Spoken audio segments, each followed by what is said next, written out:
తండ్రి కొడుకులకు జలకు కేసీఆర్ పై కేసు, మాజీ సీఎం కు విద్యుత్ కొనుగోలు ఒప్పందాల కరెంటు పై justice Lokur నివేదికకు cabinet okay.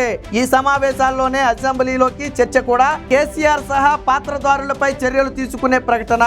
Bhadradri plant తో 25 9,000 కోట్ల భారం. ఛత్తీస్గఢ్ తో ఒప్పందం చేసుకోవడం వల్ల 3,600 కోట్ల నష్టం జరిగింది. గనులకు దూరంగా యాదాద్రి రవాణాకే 1,600 కోట్లు. ఈ యాదాద్రి ఏదైతే పవర్ ప్లాంట్ ఉందో దాని గనులకు దూరంగా కట్టడం వల్ల కేవలం రవాణాకే 1,600 కోట్ల రూపాయలు ఖర్చు అవుతుందని తెలిసింది. ఇవన్నీ కూడా ఆ కాంగ్రెస్ పార్టీ చేసిన ఆరోపణలు కాదు. ఏదైతే ఆ మదన్ లోకూరు కమిటీని వేశారో ఆ కమిటీ నిగ్గు తేల్చినటువంటి అంశాలు ప్రధానంగా ఆ భద్రాద్రి ప్లాంట్ తో 25 ఏళ్ల పాటు మనం చూసుకుంటే 9,000 కోట్ల రూపాయల భారం తెలంగాణ ప్రజలు మోయాల్సి ఉంటుంది. తెలంగాణ ప్రభుత్వం నెత్తి మీద పడుతుంది.